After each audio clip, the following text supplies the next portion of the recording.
If you shop at Micro Center, there's a good chance you've been wasting money without realizing it. Not because you're careless, but because the store is designed to make smart buyers overspend. That insane deal you walked in for, it's often the reason you leave spending more than you planned. In this video, you'll learn when Micro Center deals are actually worth it, what employees and bundles quietly push you toward, and how to walk out with only what you plan to buy, and nothing extra. So let's start with the mistake almost everyone makes. The second they walk into Micro Center, the too good to be true deal that pulls you in. Why the cheap deal you came for makes you spend more. That deal that made you drive to Micro Center wasn't just a discount, it was the hook. Micro Center is known for having a few prices that feel almost too good to be true, and most of the time, those deals are real. That's why people trust them. That's why people swear by them. But those deals aren't there to protect your wallet. They're there to change how you think. The moment you walk through the door, the second you feel like you got a win, something subtle happens. Your guard drops. You walk in feeling smart, prepared, and confident that you're making the right choices. You're not defensive anymore because you don't feel like you need to be. And once that mindset kicks in, every decision after that starts to feel easier to justify. You begin to tell yourself a very specific story. You already saved, so upgrading feels logical. You're already here, so adding one more thing feels efficient. You're building something important, so spending a little more feels responsible. None of these thoughts feel reckless in the moment. They feel smart. They feel reasonable. What's happening isn't accidental. That first deal becomes the mental reference point for everything else in the store. Every price you see afterward is quietly compared to that initial win. And because you started ahead, nothing else feels as painful as it normally would. You don't stop to reevaluate your original plan because emotionally, you already moved past it. At that point, the store doesn't need to pressure you or push you. No one has to convince you of anything. You do the work yourself. You connect the dots in a way that always leads to spending just a little more than you intended. And because each step feels justified on its own, you never feel like you crossed a line. That's why this works so well. You don't leave Micro Center feeling ripped off. You leave feeling satisfied. You feel like you made informed decisions. You feel like you optimized your build. You might even feel proud of yourself for shopping somewhere that knows what it's doing. But here's the truth most people never confront. That deal didn't save you money. It changed your behavior. It gave you permission to loosen your limits and quietly move your budget upward without noticing. So here's the rule you need to lock in before you ever step foot in Micro Center again. The deal you came for is the finish line, not the starting point. The moment you treat it like a starting point, your original plan is already gone. And if you don't stop yourself there, the next thing waiting for you is something that looks even smarter than a deal. The bundle that feels like a no-brainer. Why bundles at Micro Center are rarely as good as they look. Bundles are where Micro Center really starts to feel helpful. They're presented as convenience, as efficiency, as a way to avoid mistakes and get everything you need in one clean decision. Instead of juggling options, comparing parts, or second-guessing yourself, the store offers a neat package that looks like it solves the problem for you. And that's exactly why bundles work so well. Once you've committed to a main item, your brain is already in yes mode. The hardest decision has been made. The bundle doesn't feel like a new choice. It feels like finishing something you already started. You're not adding items anymore. You're completing the setup. That shift matters more than people realize. At that point, you stop asking whether you actually need each piece. You stop asking whether it's what you would have chosen on your own. Instead, the only question left is whether the bundle looks like a good deal compared to buying everything separately. And that's a much lower bar. Most bundles include at least one item you wouldn't have picked if it were sitting on the shelf by itself. It's usually not terrible, it's just fine, good enough.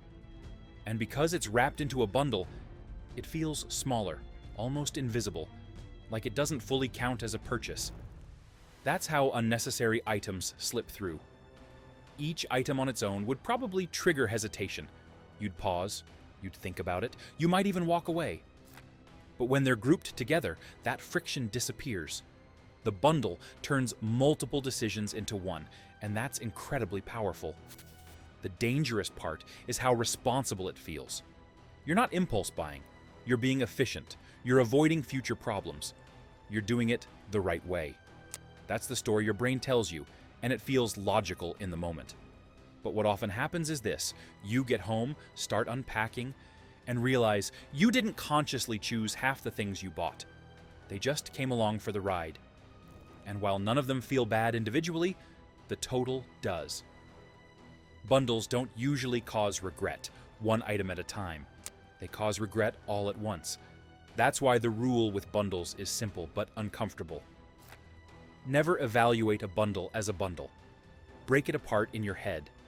Look at each item on its own and ask yourself one question: would I still buy this if it wasn't discounted or attached to anything else? If the answer isn't yes for every single piece, then the bundle isn't saving you money. It's just making spending easier.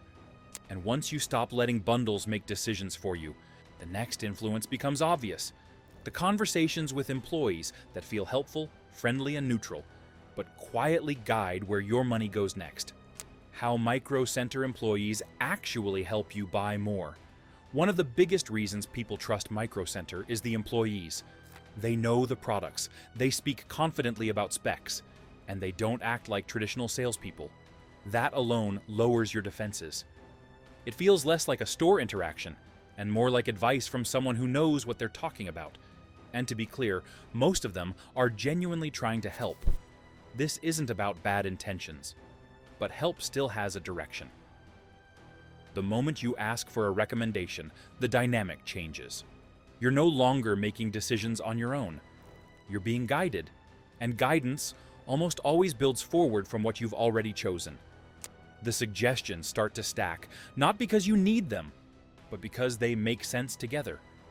This is where the influence gets subtle.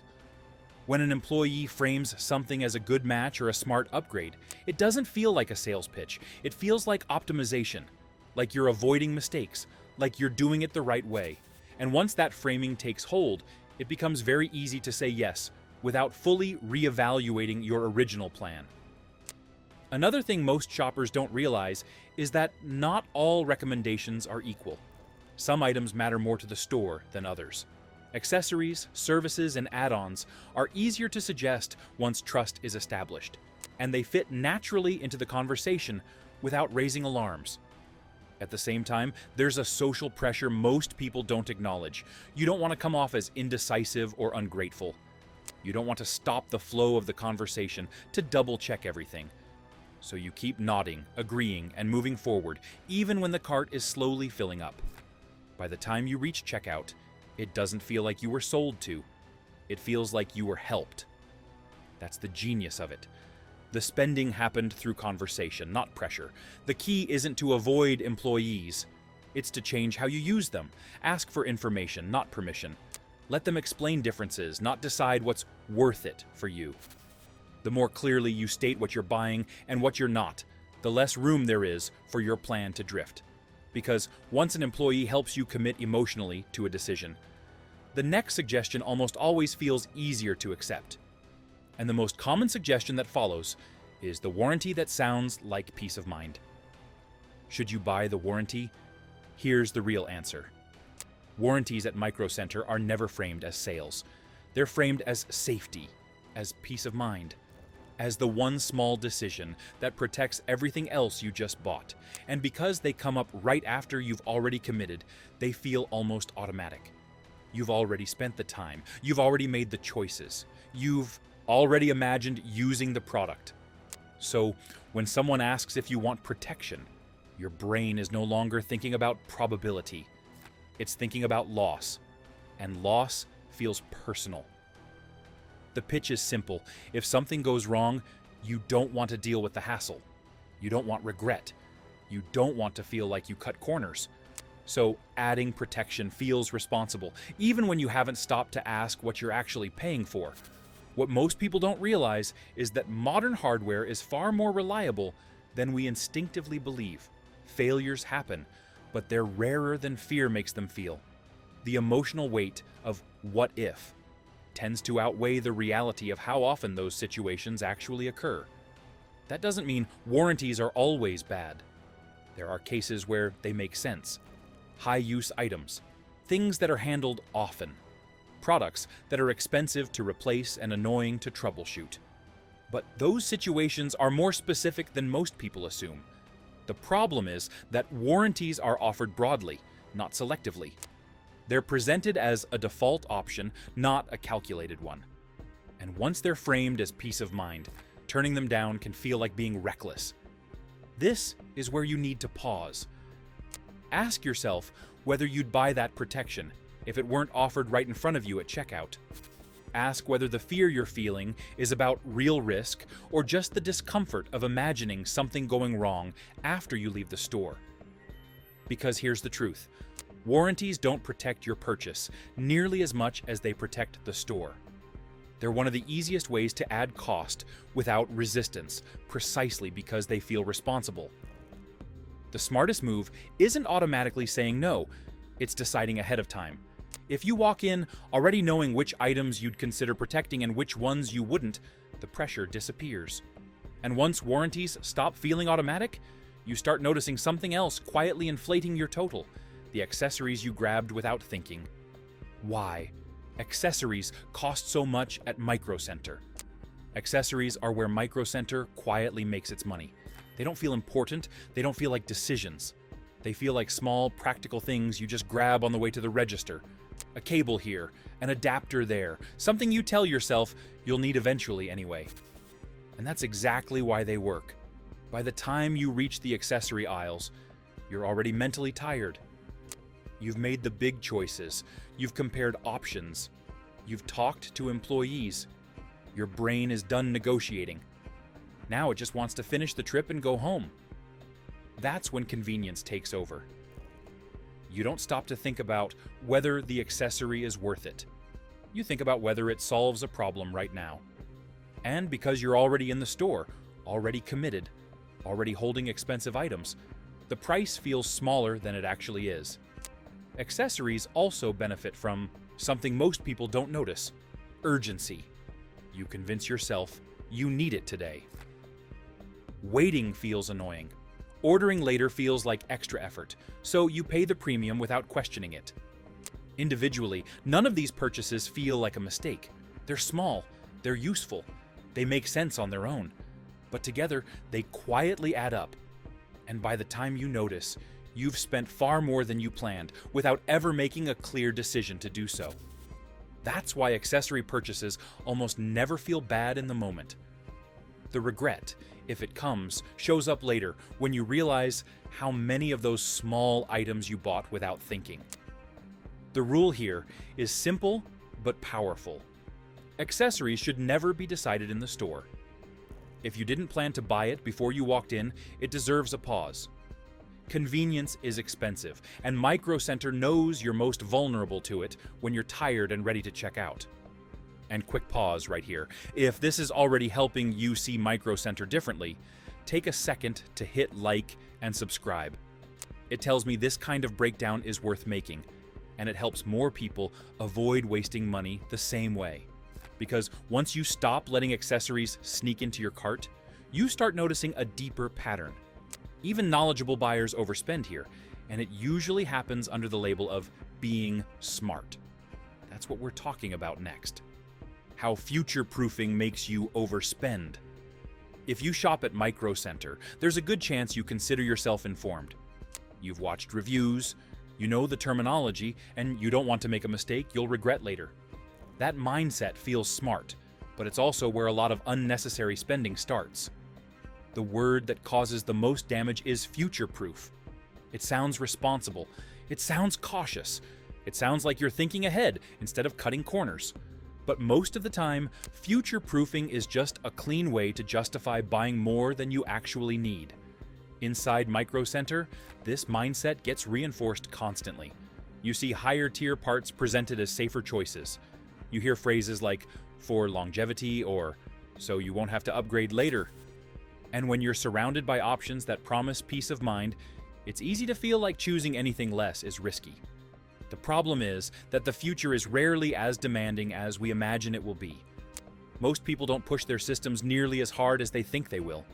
Usage patterns change, needs shift, and by the time an upgrade is truly necessary, the landscape has usually moved on anyway. What future-proofing often does is lock you into paying for performance you won't use for a long time, if ever. And because it's framed as a smart decision, it doesn't feel like overspending. It feels like avoiding regret. Micro Center is especially good at feeding this instinct because it attracts enthusiasts. When you're surrounded by people building powerful systems, average suddenly feels inadequate. You start comparing your choices upward instead of against your actual needs. That's when practical builds turn into overbuilt ones. The smartest systems aren't the most powerful. They're the ones that match how you actually use them. Boring choices often age better than ambitious ones, and flexibility beats excess almost every time. If you want to avoid the future-proofing trap, ask yourself one simple question before upgrading anything. Would I notice the difference in my everyday use? If the answer isn't a clear yes, the upgrade probably isn't for you. And once you let go of the need to outsmart the future, you start seeing the store more clearly, including how the environment itself pushes you to make faster, weaker decisions. That's what we're getting into next. Why you make worse decisions inside the store. Micro Center is overwhelming on purpose. The moment you walk in, there's movement everywhere. Shelves stacked with options, screens flashing demos, employees talking specs, and other shoppers moving confidently from aisle to aisle. Even if you arrived with a plan, the environment immediately starts pulling your attention in a dozen different directions. Your brain isn't built to process that much information at once. Compared to shopping online, where you control the pace, the store constantly pushes stimuli at you. Every aisle invites another decision, another comparison, another opportunity to second-guess yourself. Inside Micro Center, everything also feels urgent. Limited stock signs, open box labels, and only a few left messages quietly suggest that waiting is risky. No one has to pressure you directly. The store does it for them. You start feeling like you need to act now or miss out, even when there's no real deadline. Time works against you in another way too. You've already invested effort getting there. You've spent time researching, driving, and walking the floor. Walking out without buying anything feels like wasted effort. So you push yourself to finish instead of slowing down. That pressure makes decisions faster and weaker. There's also a social effect people rarely notice. When you see other shoppers speaking confidently and loading carts without hesitation, doubt starts to feel like ignorance. You don't want to be the person overthinking everything while everyone else seems certain. So you mirror that confidence, even if you don't fully feel it. As the trip goes on, decision fatigue sets in. Your brain has already made dozens of choices, and when that happens, it starts looking for shortcuts. You stop evaluating carefully and start choosing what feels easiest, most familiar, or most convenient. That's why the most questionable purchases tend to happen at the end. Not because you suddenly became careless, but because your mental energy is gone. You're not optimizing anymore, you're just trying to be done. The solution isn't willpower, it's awareness. If you know the environment is designed to rush you, you can slow yourself down intentionally. Step away from the aisle, recheck your list, remind yourself that nothing in that store disappears the moment you leave. Because the biggest mistake people make at Micro Center isn't buying the wrong thing, it's buying too quickly. And once you understand that, you're ready for the most important part: how to actually shop Micro Center without wasting money. How to shop at Micro Center without wasting money. Everything we've covered so far leads to this final point. Micro Center isn't a bad store, and it isn't trying to trick you in some cartoonish way.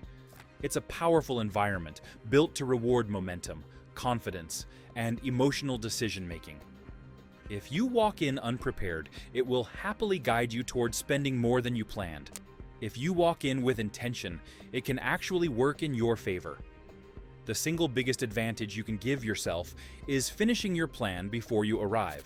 Not a loose idea, not a flexible wish list. A complete decision. Know exactly what you're buying and, just as importantly, what you're not buying. When the choices are already made, the store loses most of its ability to influence you. That also means defining the end of the trip in advance. Decide what success looks like before you walk through the door. The moment you pick up the item you came for, pause. That's the natural stopping point. Browsing after that doesn't add value. It introduces risk. Browsing is where plans dissolve and rationalizations begin. You also need to get comfortable with the idea of walking out. This is where most people lose. They feel like leaving without buying anything means they wasted time or effort. But walking away isn't failure, it's leverage. If something feels off, if you feel rushed, or if the decision starts feeling emotional instead of logical, the smartest move is to stop and leave. The store will still be there tomorrow. Employees should be used as resources, not decision makers. Ask them to explain differences, compatibility, and limitations. Let them help you understand options, but don't hand over authority. The more clearly you state what you're buying and what you're not, the less your plan will drift. Another habit that matters is separating excitement from necessity. Micro Center makes technology feel fun again. That's part of its appeal. There's nothing wrong with enjoying that energy, but enjoyment should never be confused with need. The moment excitement starts justifying purchases, spending becomes automatic. The smartest Micro Center shoppers don't fight temptation. They remove it. They limit choices, limit time in the store, and limit decisions. They don't rely on willpower. They rely on structure. When you shop Micro Center intentionally, it becomes one of the best places to buy tech.